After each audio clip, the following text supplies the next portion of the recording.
Hello and welcome to everyone on Legal Talk with Atty Franklin. I'm your host, Atty Franklin, and today we stick on our series debunking legal myth. And the topic we're going to tackle today is marital rape, meaning husband and wife. Can they be raped when they are married? So, before we really discuss the elements of that, we should first know what is rape. Rape, first of all, is a serious crime, an offense that is found in our big law called the penal law, and in its chapter 14, subchapter D, speaking about sexual offenses. Rape is defined in our law as any forceful penetration, meaning there's no consent. Forceful penetration in any opening of the body, the mouth, the anus, the vagina, using a penis or any foreign object, a bottle, sex toy, stick, using a foreign object. When it's done that way, it's considered as rape. So forceful, meaning the element of consent, right? Using any foreign object or the penis in any opening of the body. In the definition I just gave you, you didn't hear except, because there's no exception like says except when you are married. It doesn't speak to that. The law doesn't speak to that exception. Say when you are married now, if you force your wife or you force your husband are not rape. No. From the moment there's forceful penetration, meaning forceful sexual intercourse, and the penetration is done using the penis or any foreign object it goes through any opening of the body, it can be considered as rape, be it you guys are married or not. So it's not an exception. So we should learn that today. Because let's take an example. Let's say your wife is sick. She's sick, seriously sick. But you, the man, you're horny now. You want to eat something. You won't want to say, honey, I'm sick. Honey. I'm sick. I can't make it. You say, what? I pay your dowry. I marry you. Then I want to eat something. You say, I can't make it. You have sex with her. We can at least agree that it's not fair. We can at least agree on that it's not fair. Or she comes out from work, she's tired, she worked the whole day before going, she worked the whole day at work. In the morning before she leaving, that she don't want to prepare the train to go to school, then she prepare your food, she come out from work, she warm your food, she help the train to go to bed, she do all that one. Then she say she won't rest, she say you want eat something. You almost say, okay, no rest, but let me rest more. Say no rest, or now I want eat something. We can agree that it is not fair.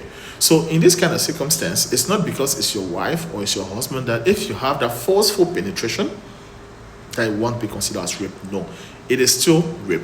Your partner can decide to sue you, meaning to carry you to court and say, my husband or my wife just raped me. It is strange, but it's allowable under our law.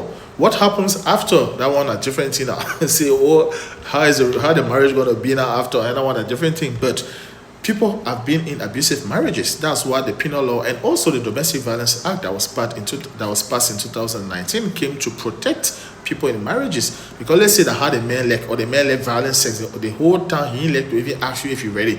He can just do all type of things to you. Of course, it's not because you're married that you don't want to protect yourself in your life. So you can accuse your partner of rape. So the exception doesn't come because you're married. Now, there are variations, meaning they say different kind of rapes, but it still remain rape. Different kind of rape because there's this rape I just defined, and there's one that they call statutory rape by law. That one part, when you go to court, they can just ask you one question: what the age of the victim, what the age of the perpetrator? Sorry, those are only the two questions they ask you. Meaning, if the element of forceful penetration, if the elements of intercourse have been settled, we don't want to know if it was by force, and XYZ, Did they have sexual intercourse? Yes. What is the age of the victim? She's 17 years, 11 months, and 29 days. What is the age of the perpetrator? He's 18. Finish. Rape. Now, but there's no consent because under our law, for you to say yes, you should be 18 and above. Anybody who is 18 and below, who's below 18, meaning 17 years, 29 days, 17 years, 11 months, and 29 days, cannot say yes. Because in our law, a crazy person cannot consent, be it to a formal or a social contract. They cannot consent because they are mentally ill, and a mentally ill person cannot enter into a contract. So that's the same position the law has, trying to protect the young people, saying that, okay, this person is too young to enter in that kind of contract. So if the person is less than 18 and the perpetrator is above, statutory rape is already settled from the moment the element of sexual intercourse has been settled. So the only question was that, how old is the victim? How old is the perpetrator? Did they have sexual intercourse? Yes. Done. The other different kind of rape, or the other variants of rape, is gang rape. Gang rape here is many people put together to sleep with one person. Meaning Franklin, James, and Thompson put together to sleep with Princess. When they put together like that and they sleep with Princess, or the three of them, they call it gang rape. But now, what is more serious about this gang rape is that the three of you don't need to sleep with a person before they even call it gang rape. What do I mean by that? Let's say Franklin, James, and Thompson want to sleep with Princess. But me, the Franklin man, I was just holding Princess. Then Thompson has sex, James has sex. It's not because I didn't have sex that I cannot be accused of gang rape. No. I promoted or participated in one way or the other to that rape action, so I will be accused of gang rape. Let me even take it further. Let's say I get my leg crepe. I get my crepe now, and one leg in the community say, "Hi, that leg, hi." That I tell my pikin, I say, "My pikin, you know what? I want you to deal with the leg. You deal with the girl." The pikin enter the room with the girl. Then close the door. The girl won't come outside. I say, you will not go outside, and you can be bluffing around. That pikin will eat you today. Then the pikin have sex with her. I will still be accused of gang rape, because the pikin will inside sleeping with the girl, and I the one made the girl and the pikin to enter the room. I the one make sure that the girl doesn't step out of the room, so I can be accused of gang rape. So we should put that in mind. Those are the different kind of rape, but all of that still fall under the umbrella of rape. Now there are no the excuses people bring sometimes is, I was drunk, for people who were minor, I didn't know she was not 18. That excuse, you didn't know that she was not 18, except if you have proof that she gave you ID card that show 18 but she was lying. That excuse doesn't hold.